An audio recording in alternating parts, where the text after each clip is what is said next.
2025 మొదటి 6 నెలలు తెలుగు సినిమా ఇండస్ట్రీకి అంతగా కలిసి రాలేదు. పెద్దగా హిట్స్ ఏవీ లేకపోవడం, స్టార్ హీరోల సినిమాలో విడుదల లేకపోవడం కారణంగా బాక్సాఫీస్ డల్ పీరియడ్ ఎదుర్కొంది. కానీ జనవరి నెలలో విడుదలైన డాకు మహారాజ్ మరియు సంక్రాంతికి వస్తున్నాం సినిమాలు మంచి కలెక్షన్లు రాబట్టాయి. సంక్రాంతి సీజన్ కావడంతో ఈ రెండు చిత్రాలకు మంచి ఆదరణ లభించింది. ఫిబ్రవరిలో మాత్రం ఒక్క తండేల్ మాత్రమే హిట్ అయింది. నాగ చైతన్య నటించిన ఈ సినిమా లవ్ ఇంకా దేశభక్తి ఎలిమెంట్స్ తో మంచి హిట్ కొట్టింది.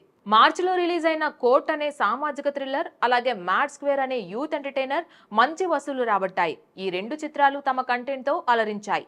ఏప్రిల్ నెల మాత్రం టాలీవుడ్ కి పూర్తిగా నిరాశనే మిగిల్చింది. ఒక్క మంచి హిట్ కూడా రాలేదు. మే నెలలో మాత్రం పరిస్థితి కొంచెం మారింది. నాని నటించిన హిట్ 3, అలాగే శ్రీ విష్ణు నటించిన సింగిల్ ప్రేక్షకుల మనసులు దోచుకున్నాయి. జూన్ లో విడుదలైన నాగార్జున, ధనుష్ల కుబేరా ఇంకా విష్ణు మంచు నటించిన కన్నప్ప సినిమాలు బాక్సాఫీస్ వద్ద బాగానే పర్వాలేదు అన్న మాట అనిపించాయి. ముఖ్యంగా కుబేరా చిత్రం భారీ కాస్టింగ్, సోషల్ ఎలిమెంట్స్ తో ప్రేక్షకులను ఆకట్టుకుంది. ఈ 6 నెలల్లో పెద్ద హీరోల సినిమాలు ఏవీ రాకపోవడంతో మొత్తం పరిశ్రమ కొంత నిరాశ చెందింది. కానీ సెకండ్ హాఫ్ లో మాత్రం పరిస్థితి మారబోతుందనే సంకేతాలు స్పష్టంగా కనిపిస్తున్నాయి. ఎందుకంటే పెద్ద సినిమాలు వరుసగా రిలీజ్ కానున్నాయి. జూలై 24న పవన్ కళ్యాణ్ హరిహర వీరమల్లు థియేటర్లలోకి రానుంది. ఇదే పెద్ద సినిమా కావడంతో అదే నెలలో రావాల్సిన కింగ్డమ్ ఆగస్టుకు వాయిదా పడే అవకాశం ఉంది.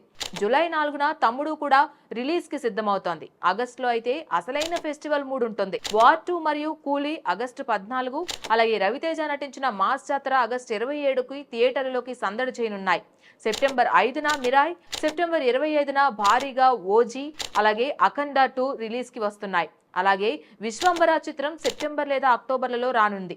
చివరగా డిసెంబర్ 5న ప్రభాస్ నటించిన ది రాజా సాబ్ విడుదల కానుంది. ఈ భారీ సినిమాలన్నీ విడుదల కానుండడంతో టాలీవుడ్ ఇప్పుడు ఆత్మవిశ్వాసంతో ఉంది. తొలి భాగంలో వచ్చిన నిస్పృహను మరచిపోయి రెండో భాగంలో గట్టిగా పుంజుకోవాలని నిర్మాతలు, థియేటర్ యాజమానులు, అభిమానులు కూడా ఎదురు చూస్తున్నారు. Please subscribe to the channel and download the Politicos app from the links in the description.